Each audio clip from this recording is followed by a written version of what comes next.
또 그들이 눕기 전에 라합이 지붕에 올라가서 그들에게 이르러 말하되 여호와께서 이 땅을 너희에게 주신 줄을 내가 아노라. 우리가 너희를 심히 두려워하고 이 땅 주민들이 다 너희 앞에서 간담이 녹나니 이는 너희가 애굽에서 나올 때에 여호와께서 너희 앞에서 홍해물을 마르게 하신 일과 너희가 요단 저쪽에 있는 아모리 사람의 두 왕 시혼과 옥에게 행한 일 곧 그들을 전멸시킨 일을 우리가 들었음이니라. 우리가 듣자 곧 마음이 녹았고 너희로 말미암아 사람이 정신을 잃었나니 너희의 하나님 여호와는 위로는 하늘에서도 아래로는 땅에서도 하나님이시니라. 그러므로 이제 청하노니 내가 너희를 선대하였은즉 너희도 내 아버지의 집을 선대하도록 여호와로 내게 맹세하고 내게 증표를 내라. 그리고 나의 부모와 나의 남녀 형제와 그들에게 속한 모든 사람을 살려주어 우리 목숨을 죽음에서 건져내라. 함께 보시겠습니다. 그 사람들이 그에게 이르되 내가 우리의 이 일을 누설하지 아니하면 우리의 목숨으로 너희를 대신할 것이요 여호와께서 우리에게 이 땅을 주실 때에는 인자하고 진실하게 너를 대우하리라. 아멘. 할렐루야. 요즘 대한민국의 상황을 보면 너무나도 시끄럽고 혼란스러운 상황입니다. TV를 보면 매일 뉴스에서 재판하는 내용밖에 나오지 않는 것 같습니다.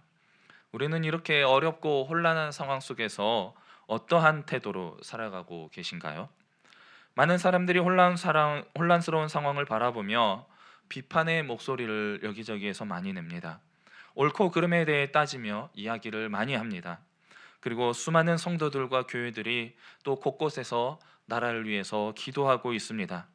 그런데 그 기도들을 자세히 살펴보면 정말로 하나님의 뜻이 이 나라 가운데 이루어지기를 바라는 기도가 아니고 대부분 자신의 입장에서, 우리 입장에서 편안한 생활을 영위하기 위해서 필요한 것들을 놓고 기도하는 모습들이 대부분입니다. 짧은 자신의 소견을 따라 옳고 그름을 판단하며 우리 눈에 선한 대로 하나님께 구하며 기도하고 있습니다. 내 눈에 볼 때는 이 정치인이 악하니 패하여 주시고 어떤 사람이 정치를 해야 합니다라는 기도를 많이 합니다. 우리는 이렇게 혼란한 시대를 살아가고 있지만 진정한 믿음을 가진 성도라면 눈앞에 놓여져 있는 이 상황들을 바라볼 것이 아니라 이 모든 상황을 이끌어 가시고 선하신 뜻을 이루어 가시는 하나님을 바라보아야 합니다. 어떤 정치가가 문제가 아니고 어떤 정당이 문제가 아닙니다. 중요한 것은 이런 혼란스러운 상황 속에 나는, 그리고 우리는 어떠한 믿음으로 서 있으며 어떤 믿음을 가지고 하나님께 구하며 기도하고 있느냐입니다. 우리는 어떤 상황에 놓이더라도 합력하여 선을 이루어 가시는 하나님을 온전히 믿고 신뢰하며 내 삶을 통해서, 그리고 우리를 통해서 하나님의 뜻이 이루어지기를 기도하는 성도님들이 다 되시기를 바랍니다. 예수님 시대에 함께한 제자들을 보면 아무도 예수님을 믿지 못했습니다. 예수님의 제자들이 믿음이 없었다니 이게 무슨 소리야? 라고 반문하실 수도 있습니다. 만약 믿음이라는 문제를 단순하게 예수님을 따라다니고 예수님의 이야기를 들어주고 옆에서 수종을 드는 것만으로 얘기한다면 제자들은 모두 믿음이 뛰어난 사람이라고 할 수가 있을 것입니다. 자기 직업을 모두 팽개치고 예수님을 따라 나섰는데 그만한 믿음이 또 어디에 있겠습니까? 예수님을 잘 알았다면 몰라도 예수님에 대해서 잘 알지 못하는 사람들이 나를 따르라 라는 한마디에 자기의 가족과 모든 생업을 다 팽개치고 예수님을 따른다는 것은 정말 힘든 일이라고 말할 수가 있습니다. 그런데 그런 믿음도, 적어도 우리는 대단한 믿음이라고 여기는 그 제자들의 믿음도 결국 죽음이라는 엄청난 고난 앞에서는 힘을 발휘하지 못했습니다. 예수님을 스승으로 모시고 따라다니고 설교를 들었던 그 모든 세월이 자기 죽음을 극복할 힘이 되지는 못했던 것입니다. 그래서 예수님이 잡히셔서 십자가에 못 박히시고 죽임을 당하실 때에 제자들은 모두 뿔뿔이 흩어져 도망을 가게 됐던 것입니다. 결국 당시 제자들의 믿음은 진짜 믿음이 아니었다는 결론을 내릴 수밖에 없을 것입니다. 물론 구원과도 상관이 없는 믿음이었다고 이야기할 수가 있습니다. 이것은 오늘을 살아가는 우리들에게도 마찬가지입니다. 교회에 다니는 것을 믿음이라고 하기 이전에 교회를 다니며 설교를 듣고 우리들의 행위들이 과연 죽음을 이길 만한 힘이 되는가를 먼저 돌아보아야 합니다. 죽음에 대한 두려움을 극복하고 죽음을 앞에 두고서도 당당하게 그리스도로 기뻐할 수 있는 믿음이, 그 힘이 교회에 나와 있는 우리들에게 있다고 확신할 수가 있겠습니까? 만약 그렇다면 제자들은 왜 예수님을 직접 모시고 직접 말씀을 들으며 살았는데 십자가라는 두려움 앞에서 도망을 치고 만 것일까요? 그들은 예수님이 로마의 압제로부터 이스라엘을 구원할 분으로 생각했습니다. 하지만 예수님은 빌라도 앞에서 내 나라는 이 세상에 속한 것이 아니라고 단호하게 말씀하셨습니다. 세상의 소망을 두고 이 땅을 바라보는 그러한 본성을 가지고 있는 우리들은 결코 우리의 힘으로 참된 믿음을 가질 수가 없습니다. 믿음이라는 문제는 우리 인간의 편에서는 결코 해결할 수 없는 문제입니다. 내가 믿겠다고 해서 믿어지는 것도 아니요, 나는 믿는다고 해서 믿는 것이 아닐 수가 있다는 것입니다. 지금 우리에게 필요한 것은 믿어야 하는 것도 아니고 믿음의 확신도 아닙니다. 진정한 믿음에 대한 확인입니다. 참된 믿음이 무엇인가를 바라알고 그 믿음이 과연 내 속에서 나를 온전히 지배하고 있는지를 확인하는 것이 필요합니다. 그리고 믿음이 아닌 것으로 발견되어지는 내 속에 있는 모든 것들을 다 버려버리고 빈 마음으로 예수님을 찾아 나오는 것이 필요합니다. 자기 스스로 자신의 믿음을 판단하려고 하지 마시기 바랍니다. 내가 나를 생각하면 뭔가 조금 부족한 것이 있다 할지라도 나는 예수님을 잘 믿고 있다라고 생각하기 마련입니다. 성도라면 누구나 내 행동에 있어서는 부족한 것이 있지만 내 마음만은 예수님을 믿고 있다고 생각합니다. 우리는 대부분 편안한 삶을 추구하며 적당한 믿음으로 자기 자신과 먼저 타협하며 자기 마음을 스스로 속이며 살아가고 있습니다. 그래서 하나님은 자기 믿음을 확인하라고 성경을 통해서 믿음이 있는 자를 등장시켜서 우리에게 보여주고 있는 것입니다. 믿음은 이러한 모습이 있다라는 것입니다. 이 사람을 본받아서 이 사람처럼 믿으라는 것이 아니라 이 사람과 같은 삶이 아니면 믿음이 아니라는 것입니다. 아브라함과 이삭의 경우를 예를 들면 아브라함이 하나님의 말씀대로 100살에 얻은 독자 이삭을 바칠 때에 하나님은 그것으로 아브라함이 진심으로 하나님을 경외하는 것으로 인정하셨습니다. 창세기 22장 12절 보면 아브라함이 그 아들 이삭을 제단에 올려놓고 칼을 내리치려고 할 때에 사자가 이르시되 그 아이에게 내 손을 대지 말라, 그에게 아무 일도 하지 말라, 내가 내 아들 내 독자까지도 내게 아끼지 아니하였으니 내가 이제야 내가 하나님을 경외하는 줄을 아노라. 하나님의 말씀 앞에서 내가 사랑하는 것, 가장 소중하게 여기는 것들을 포기할 때에 하나님을 경외하는 것으로, 하나님을 믿는 것으로 인정받게 된다는 것입니다. 그냥 다 버리고 끝날 믿음이 아닙니다. 지금은 비록 하나님의 말씀을 따라 소중한 것을 포기하고 모든 것을 다 내어 드리지만 하나님이 더 큰 것들로 회복시켜 주시고 축복해 주실 것에 대한 믿음으로 드리는 믿음입니다.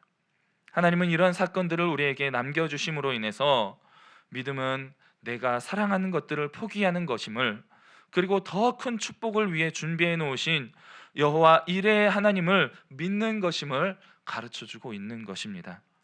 즉 다시 말해서 믿음은 우리 인간이 사랑하는 것을 부정하는 것이지 함께 더불어서 하나님을 사랑하는 것이 결코 아니라는 것을 가르쳐줍니다. 그런데 제자들은 그런 믿음이 아니었습니다. 예수님을 따르기는 했지만 예수님을 따른다는 것이 내가 사랑하는 것이 부정되어지는 길이라는 것을 깨닫지 못했던 것입니다. 신명기 10장 12절 보면 이스라엘아, 내 하나님 여호와께서 내게 요구하는 것이 무엇이냐? 곧 내 하나님 여호와를 경외하여 그 모든 도를 행하고 그를 사랑하며 마음을 다하고 성품을 다하여 내 하나님 여호와를 섬기고라고 말씀하고 있습니다. 우리를 향한 하나님의 요구는 바로 사랑입니다.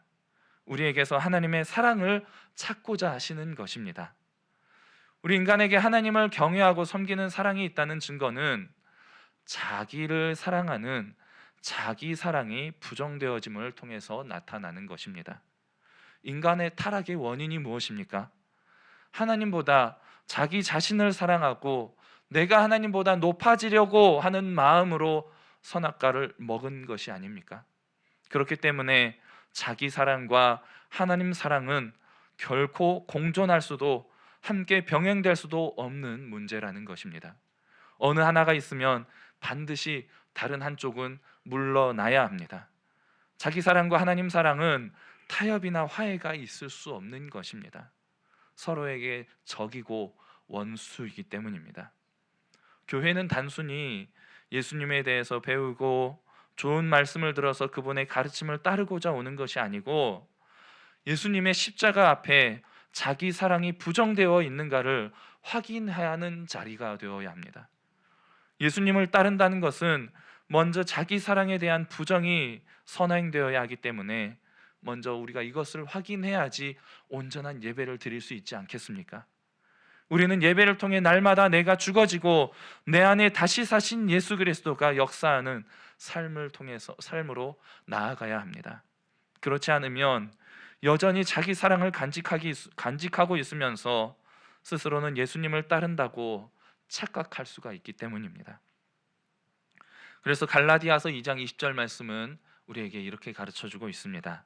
내가 그리스도와 함께 십자가에 못 박혔나니 그런즉 이제는 내가 사는 것이 아니요 오직 내 안에 그리스도께서 사시는 것이라.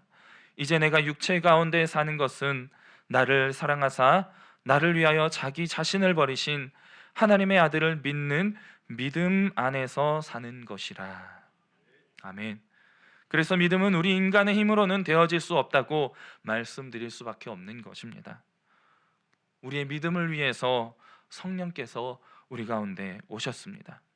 성령님께서 오셨다는 것은 인간의 자질과 우리의 의지와 믿음은 절대로 인정되어지지 않는다는 것을 깨닫게 합니다. 따라서 성령을 받은 자는, 진심으로 예수님을 믿는 자는 나에게 있는 것을 부정하게 될 수밖에 없는 것입니다. 내 것을 다 버리고 바깥에서 주어진 것, 예수님이 보내신 거룩한 성령을 받아들이고 성령을 의지하는 것, 이것이 바로 성령에 의해서 주어진 참된 믿음입니다. 두려움에 떨며 숨어 지내던 제자들이 오순절에 성령을 받고 성령에 의해서 주어진 믿음으로 인해서 이제 죽음도 두려워하지 않고 담대하게 뛰쳐나가 복음을 전하는 삶으로 변화되었지 않습니까? 믿음으로 산다는 것은 자기 마음대로 정한 일들이 안 될 일도 되어진다는 자기 최면과 몽상 가운데서 사는 것을 의미하는 것이 아닙니다. 주여 믿습니다 라고 한다고 해서 믿음이 있는 것이 아니고 믿음으로 사는 것도 아닙니다. 오히려 반대로 믿음이 없기 때문에, 내 안에 확신이 없기 때문에 주여 믿습니다 라는 말을 계속해서 반복하는 것이 아니겠습니까? 내가 믿음이 있다는 것을 알아달라고 믿습니다를 연달하는 것이고, 불안하기 때문에, 믿고 싶기 때문에 믿습니다라는 말을 크게 외쳐 부르는 것이 아닐까요? 진짜 믿음이 있는 사람은 오히려 조용합니다. 예수님의 믿음이 자신을 채우고 있다면 사람들 앞에서 믿는다고 소리칠 이유도 없고 악을 쓸 필요도 없는 것입니다. 믿음은 예수님이 지신 십자가가 바로 나의 삶의 현실 속에 그대로 적용되어 있다고 믿고 사는 것입니다. 예수님의 십자가가 나의 현실이지 내 눈앞에 보여지는 이 세상이 현실로 보이는 것이 아닙니다. 눈앞에 보이는 현실이 아니라 십자가라는 새로운 현실이 주어진 것이고, 새로운 세상, 즉 하나님의 나라를 바라보며 살아가게 되는 것입니다. 이것이 믿음으로 사는 삶입니다. 오늘 우리는 본문의 말씀을 통해서 이러한 참된 믿음의 모습을 라합을 통해서 함께 발견하고자 합니다. 라합 이야기는 우리가 익히 잘 알고 있는 이야기죠. 단순히 자신이 위험할 수도 있는데 자기를 돌보지 않고 이스라엘의 정탐꾼을 숨겨줬기 때문에 여리고성이 멸망당하는 가운데 구원을 얻었다고 간단하게 생각할 문제가 아닙니다. 만약 그렇다면 오늘 우리가 사는 이 시대의 상황에서는 전혀 맞지 않는 이야기가 됩니다. 왜냐하면 우리 시대에는 정탐꾼을 찾아볼 수가 없습니다. 그리고 정탐꾼을 숨겨줄 일도 일어나지 않기 때문입니다. 그러나 성경은 오늘 우리들의 이 이야기란 점을 생각해 본다면 라합은 오늘 우리들의 이야기가 되어야 하고, 그렇다면 정탐꾼을 숨겨준 것은 오늘 우리들의 상황이 되어야 합니다. 그러한 맥락에서 오늘 라합의 이야기를 함께 살펴보고자 합니다. 먼저 생각해 볼 것은 라합이 정탐꾼을 숨겨준 사건 이전에 이스라엘이 정탐꾼을 보낸 사실입니다. 여호수아가 요단강을 건너기 전에 먼저 정탐꾼을 보내서 여리고성을 살피라고 합니다. 그런데 과연 여호수아가 정탐꾼을 보낼 필요가 있었을까요? 이미 가나안 땅은 하나님이 주시기로 약속한 땅입니다. 그냥 들어가면 되는 땅인데 정탐꾼이 무슨 필요가 있겠습니까? 여호수아는 이미 약 38년 전에 정탐꾼을 보낸 사건을 통해서 이스라엘이 얼마나 큰 고난을 당했는지를 몸소 경험한 사람입니다. 그리고 그들은 우리의 먹이다, 우리의 밥이다라고 담대히 외쳤던 사람입니다. 그런데 그런 여호수아가 정탐꾼을 보낼 이유가 무엇이겠습니까? 여호수아가 믿음이 없었기 때문이라고 말할 수 있을까요? 하나님의 약속이 있었지만 뭔가 불안했기 때문에 미리 점령할 땅을 살펴보고자 했던 것일까요? 그렇다면 여호수아의 불신앙에 대한 책망이 있어야 할 것인데 전혀 그런 말씀이 없습니다. 따라서 여호수아가 정탐꾼을 보낸 것은 다시 말해서 하나님이 하신 일이라고 할 수가 있습니다. 그렇다면 하나님은 왜 여리고에 정탐꾼을 보내셔서 이스라엘에게, 그리고 오늘날 이 말씀을 읽는 우리들에게 무엇을 가르쳐주고자 하신 것일까요? 그것은 정탐꾼이 여리고성에서 기생 라합을 만난 것을 통해서 알 수가 있습니다. 기생 라합이라는 사람을 통해서 참된 믿음이 무엇인지를 이스라엘에게, 그리고 우리들에게 보여주셔서 하나님께서 주신 약속의 땅에서 믿음으로 산다는 것이 어떠한 것인지를 보여주고자 하시는 것입니다. 결국 라합은 이스라엘에게, 그리고 우리들에게 믿음을 가르쳐주기 위해서 하나님이 선택한 사람입니다.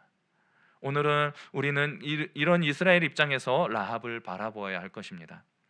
라합을 통해서 나타난 믿음의 실체는 버림과 얻음입니다. 자신의 세계를 버림으로 인하여서 하나님의 세계를 얻는 것이 바로 믿음의 실체입니다. 정탐꾼이란 곧 간첩이죠. 더군다나 이스라엘이 여리고를 정탐한다는 것은 여리고를 정념하기 위한 정탐이었습니다. 이스라엘의 정탐꾼은 여리고 사람들에게 있어서는 너무나도 위험천만한 인물들입니다. 반드시 잡아 죽여야 할 자들인 것입니다. 그런데 만약 그런 정탐꾼을 숨겨준다면 그것은 단지 강도나 절도를 한 범죄자를 숨겨주는 차원을 떠나서 국가를 위협하게 하는 심각한 반역의 죄에 해당이 되는 것입니다. 우리나라에서도 절도나 강도를 숨겨주는 것보다 간첩을 숨겨주는 것을 더 무거운 죄로 여깁니다. 간첩과 똑같은 자로 여기고 있습니다. 국가 안보를 위태롭게 한 행위가 되기 때문입니다. 때문에 라합이 정탐꾼을 숨겨줬다는 것은 절대로 쉬운 일이라고 할 수가 없습니다. 자신의 목숨을 건 위험한 행위입니다.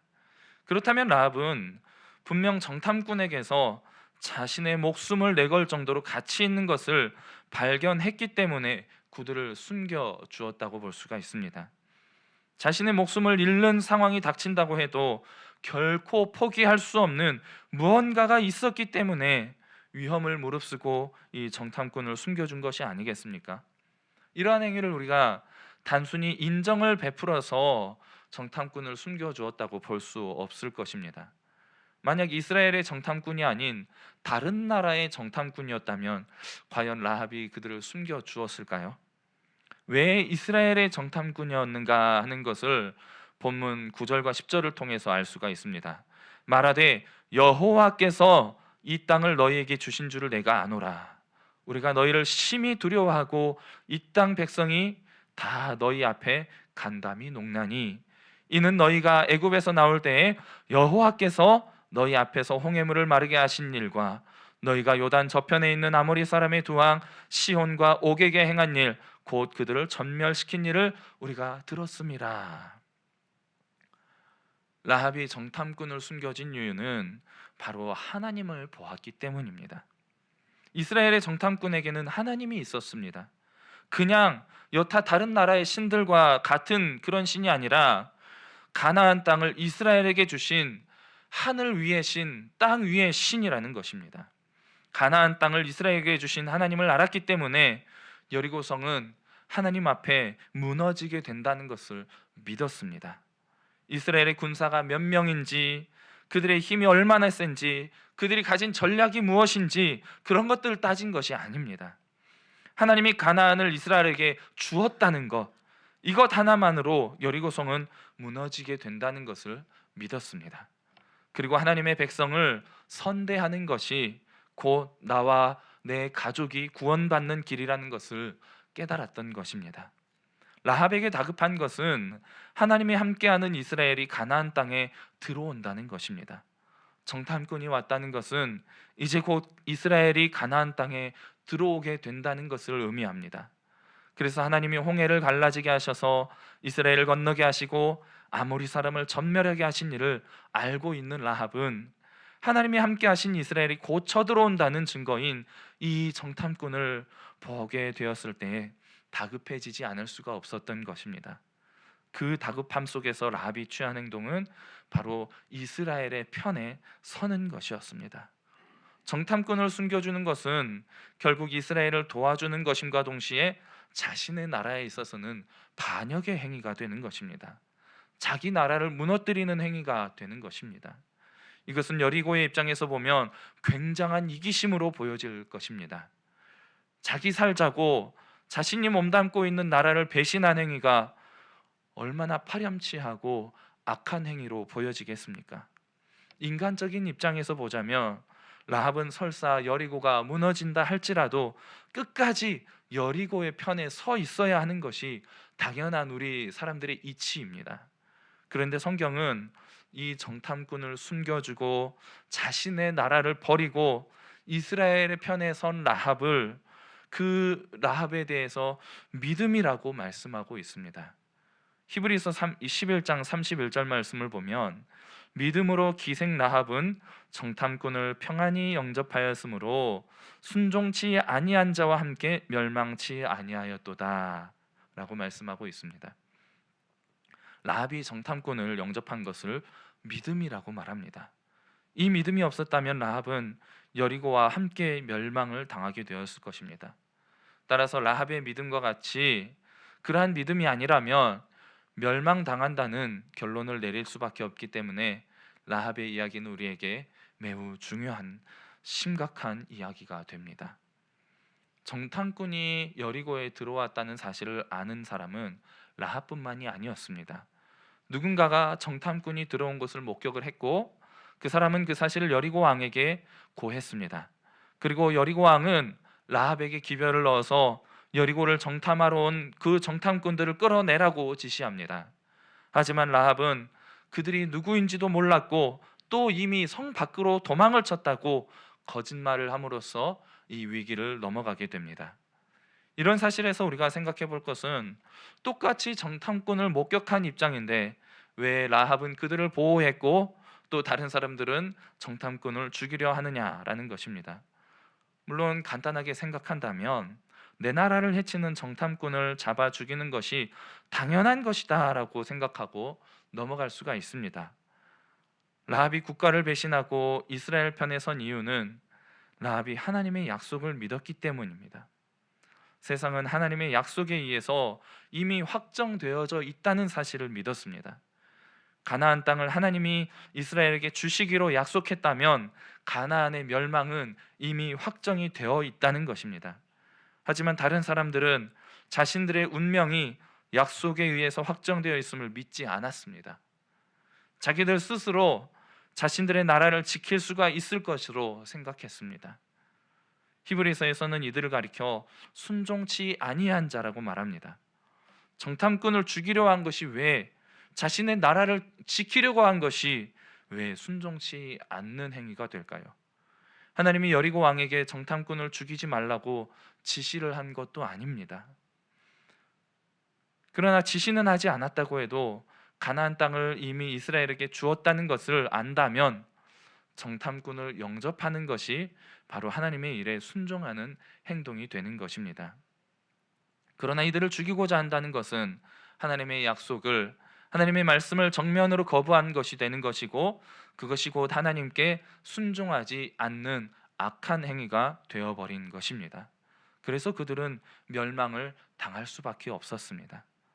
정탐꾼을 죽이고자 한 것은 자신들의 세계를 지키고 보존하고자 한 것이고, 정탐꾼을 영접한 것은 자신의 세계를 버리고 새롭게 임하게 될 하나님의 나라를 바라보는 것입니다. 따라서 라합의 믿음은 자기 세계를 버리고 새로운 세계를 생각한 것이었습니다. 결국 하나님께서 라합을 통해서 말씀하시고자 하는 것이 무엇일까요? 가나안 땅에서 자신들의 세계를 구축하지 말고 너희들의 세계를 위해서 살지도 말고 새롭게 임하게 될 하나님 나라를 바라보는 믿음으로 살 것을 가르쳐 주는 것입니다. 이처럼 하나님 앞에서 선한 사람은 하나님이 주신 약속의 말씀을 믿는 것입니다. 약속의 확고함을 믿고 흔들림 없이 사는 것이 곧 믿음입니다. 이 믿음으로 사는 자는 그가 어떤 직업을 가졌고 어떤 일을 하는 사람이건 상관없이 의로운 자가 되는 것입니다. 믿음이 이미 그를 의롭게 했기 때문입니다. 하필이면 기생이라는 천한 직업을 가진 라합이 정탐꾼을 영접한 것이 이 사건을 보여주고 있습니다. 기생이라는 신분은 세상 도덕적인 기준으로 볼 때 매우 나쁜 직업입니다. 직업에는 귀천이 없다고들 하지만 그래도 이 기생의 일을 하는 것이 옳은 일이라고는 누구도 인정하지 않습니다. 그런 그가 구원을 받는다면 그 행위를 본 것이 아니라 하나님은 그 믿음을 보았다는 결론을 내릴 수밖에 없을 것입니다. 이것은 다말과 유다의 경우도 마찬가지입니다. 다말이 스스로를 창녀로 위장해서 유다와 동침해서 그 기업을 잇게 된 것은 어떻게 보면 매우 나쁜 일입니다. 그런데 성경은 그것을 의롭다고 말씀합니다. 어떤 사람은 다말이 유다의 후손을 이어가고자 하는 의로움 때문에 다말의 행위가 정당화될 수는 없다고 말을 합니다. 나쁜 것은 나쁜 것이다 라고 말합니다. 이것이 우리들의 행위만을 바라보는 결과입니다. 그런데 우리 인간은 어떤 행위를 하든 하나님 앞에서는 다 죄인입니다.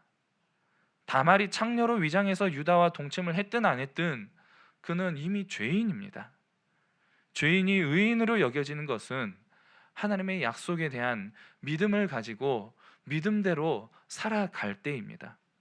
다말 역시 하나님의 약속의 후손에 대한 믿음으로 인해서 그 행위가 의롭다 여김을 받게 된 것입니다.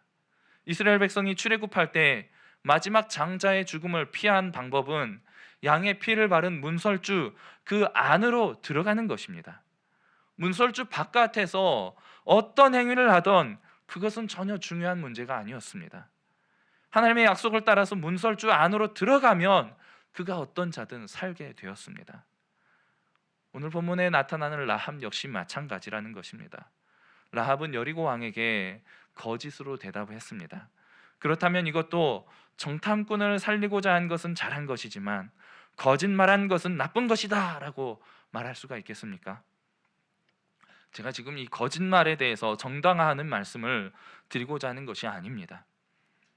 옳고 그름의 문제가 인간의 행위로 규정되어지지 않는다는 것을 말씀드리고자 하는 것입니다.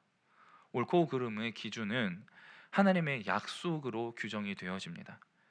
하나님이 주신 약속을 믿는 자는 옳은 자가 됩니다. 하지만 하나님의 약속을 믿지 않는 자는 결국 범죄한 자가 되어서 멸망을 당할 수밖에 없게 되는 것입니다. 라합의 믿음은 약속에 대한 확고함이었습니다. 세상 일은 하나님에 의해서 이미 확실하게 정해져 있다는 것을 안 것입니다. 확정되어 있는 하나님의 일을 따라가기에 여리고라는 자신의 세계를 과감하게 버릴 수가 있게 된 것입니다. 사랑하는 성도 여러분, 참된 믿음은 라합처럼 자기 자신을, 자신의 세계를 부인하고 하나님의 나라를 바라보는 것입니다. 우리 역시 믿음으로 산다고 자처하는 사람들입니다. 그러나 우리의 믿음은 과연 라합과 같은 믿음입니까? 하나님의 약속에 대한 확고함 속에서 살아가고 계신가요? 하나님은 우리의 믿음을 확인하기 위해서 우리에게 때때로 믿음의 정탐꾼을 보내십니다. 이 정탐꾼은 우리에게 늘 새로운 세계를 몰고 옵니다. 복음이라는 새로운 세계를 우리에게 제시하고 우리를 새로운 길로 인도합니다.